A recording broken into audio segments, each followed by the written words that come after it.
Salut chers auditeurs, nous allons maintenant entamer le deuxième chapitre de la sixième partie du témoignage de la sœur Françoise Dotula.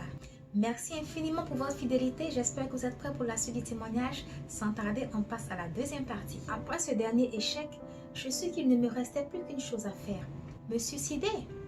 Je me disais, puisqu'ils n'ont pas eu le courage de me tuer, je le ferai à leur place. Mon père sera alors épargné.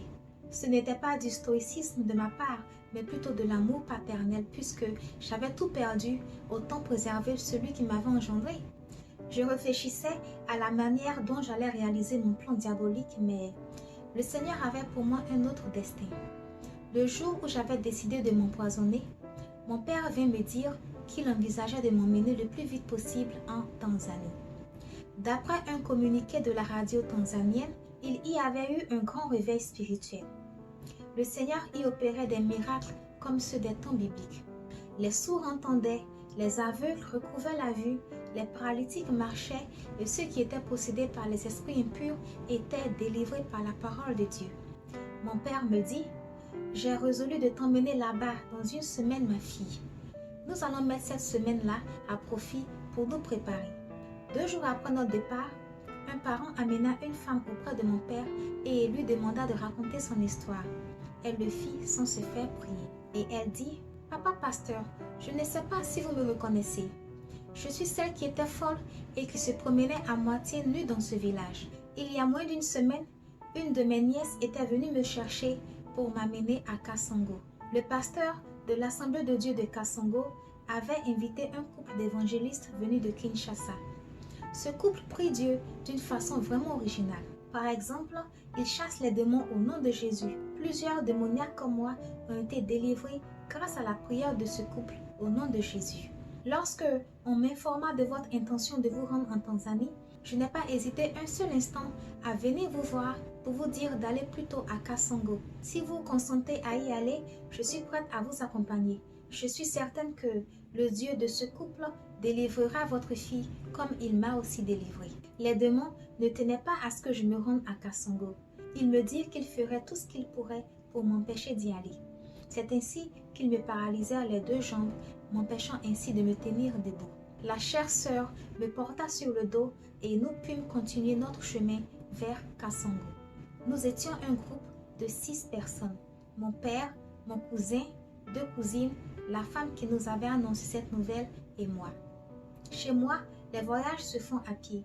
Non pas parce que nous manquions d'infrastructures routières, mais parce que nous ne pouvions pas nous permettre d'attendre encore plus longtemps une voiture compte tenu de la rareté des véhicules dans cette partie du pays. Poursuivant notre pénible marche, nous nous arrêtâmes pour nous reposer dans un village après avoir marché pendant au moins 20 km.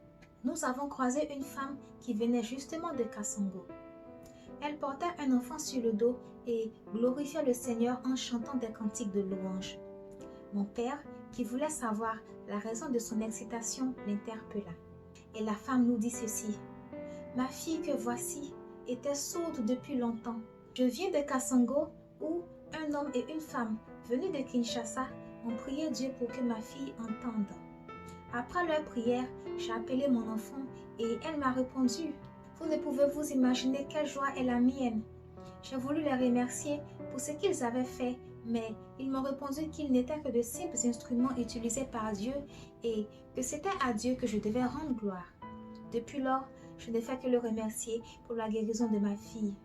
Et c'est pourquoi vous me voyez là chanter toute joyeuse. Beaucoup de personnes ont dit que le couple retournera bientôt à Kinshasa. Mais il me semble qu'ils doivent encore rester pendant au moins 1 semaine. Je vais de ce pas chercher mon petit frère qui a perdu la vue dès son jeune âge, car ce serait pour lui une grande joie de retrouver la vue. Pendant que cette femme parlait, des voix ne cessaient de répéter qu'elle mentait.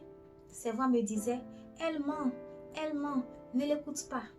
Retournons, n'y va pas. » Et mon père me dit « Françoise, c'est Dieu qui nous envoie ces gens pour nous venir en aide. Prends courage ma fille, dépêchons-nous. Sinon, si nous traînons, nous risquons de les manquer. » À cet instant précis, les démons clouaient mon père au sol. Il y eut une sorte de crampe subite qui le força à rester couché. Il était impossible d'avancer. La paralysie qui m'avait empêché de marcher avait été aussi transmise à mon père. En effet, j'entendis les démons me dire, puisque c'est lui qui tient à t'amener là-bas, nous allons voir comment il va s'y prendre. Je tombais en sanglotant dans les bras de mon père, toute abattue. Mais mon père m'encouragea à poursuivre le voyage sans lui. Et il dit, « Oh, cette crise de rhumatisme ne pouvait-elle pas choisir un bon moment pour me terrasser? Mais avec un petit repos, un jour au plus, je serai rétablie, ma fille. La douleur sera moins forte que maintenant.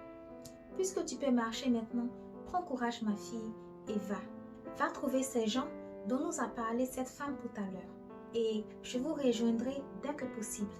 Ne vous inquiétez pas pour moi, car cela passera. » Puis, se tournant vers mon neveu, mon père dit, « Prends soin de ta sœur. » Bien-aimé du Seigneur, c'est par la foi que j'ai fait cette distance sans tenir compte de tout ce que me disaient mes locataires. Je vais dire les mauvais esprits qui m'habitaient.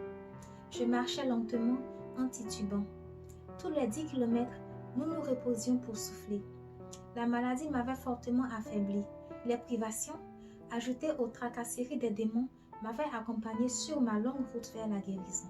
Il ne me restait plus qu'une journée de marche environ lorsque les démons m'ôtèrent l'usage de la parole, m'empêchant ainsi de communiquer avec le monde extérieur. Merci très cher auditeur d'être resté connecté jusqu'à présent. La 6e partie du témoignage de la sœur Françoise Luthula tire vers sa fin. La partie que nous allons maintenant lire est le témoignage relaté par le pasteur qui a lui-même guéri la sœur Françoise Luthula au nom du Seigneur Jésus-Christ. Il s'appelle le pasteur. Il est du Congo, Kinshasa. Passons maintenant à sa version des faits. Merci, cher ami, pour l'occasion que vous me donnez de parler de cette œuvre grandiose pour la première fois après tant d'années. C'est par la prophétie que Dieu nous avait demandé d'intervenir. Vers le mois de mai 1983, je me trouvais à Massina, au quartier Sans Fil, où je dirigeais une église locale. Il m'arrivait souvent de me rendre au quartier chic de Rignini, dans la zone de Lemba, où habitait ma sœur en Christ, pour aller lui rendre visite. Le 19 mai 1983, après un long temps d'absence, je suis donc allée rendre visite à la sœur.